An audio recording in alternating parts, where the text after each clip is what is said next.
Notre logis avait un petit jardin. Je m'y retirais.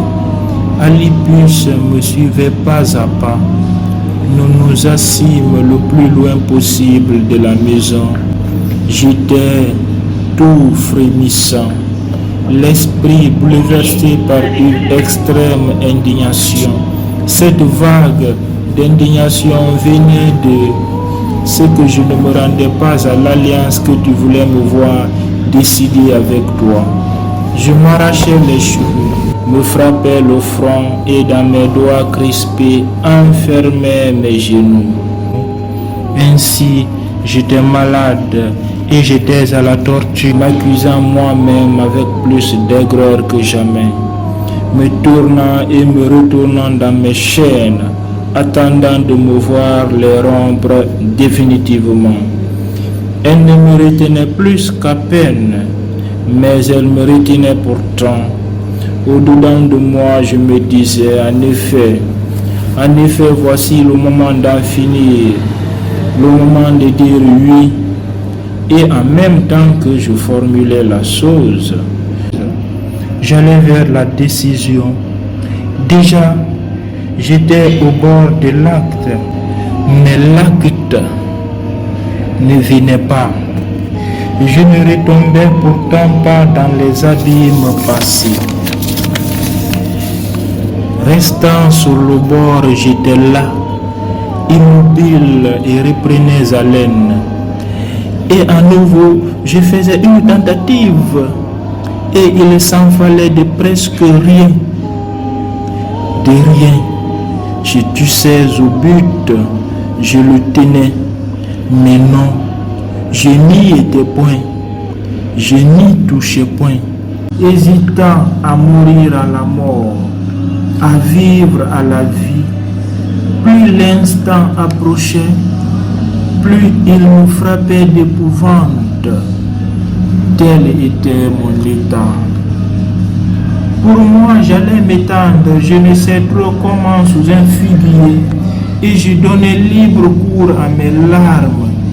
Et si c'est longuement, et non pas en ces termes, c'est au moins en ce sens que je parlais. Et toi, Seigneur, jusqu'à quand, Seigneur, seras-tu irrité?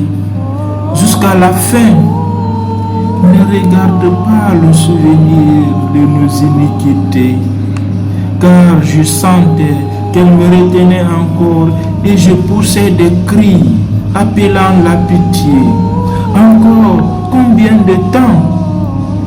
Combien de temps? Sera-ce demain? Et encore demain? Pourquoi pas tout de suite? Pourquoi ne pas en finir sur l'heure avec ma honte? Et voilà ce que je disais, noyé dans l'extrême amertume de mon cœur broyé. Et voici que j'entends une voix venue de la maison voisine. Sur un air de chanson, cela disait et maintes fois répétait, à la fois d'un garçon ou d'une fille, mais sans que je puisse le dire au juste, prends et lis, prends et lis. Réprimant la violence de mes larmes, je me levai. La seule interprétation que j'entrevoyais à cet ordre divin, c'est qu'il m'était enjoint d'ouvrir le livre et de lire le premier chapitre sur lequel je tomberais. Je me hâtais donc de revenir à l'endroit où Alipus était resté assis, car lorsque je m'étais levé, J'y avais laissé le livre de l'apôtre. Je saisis le livre et l'ouvris et lis tout bas le premier chapitre sur lequel mes yeux vinrent à tomber. Gardez-vous de festoyer et de boire. Gardez-vous des cocheries et des débauches. Gardez-vous des querelles et des jalousies. Revêtez-vous de notre Seigneur Jésus-Christ et ne vous faites pas pourvoyeur de la chair dans ses convoitises. Je ne voudrais plus en dire davantage. Je n'en avais plus besoin. Ces versets à peine achevés, il se répandit dans mon cœur comme une lumière apaisante et toutes les ténèbres de mon doute se dissipèrent.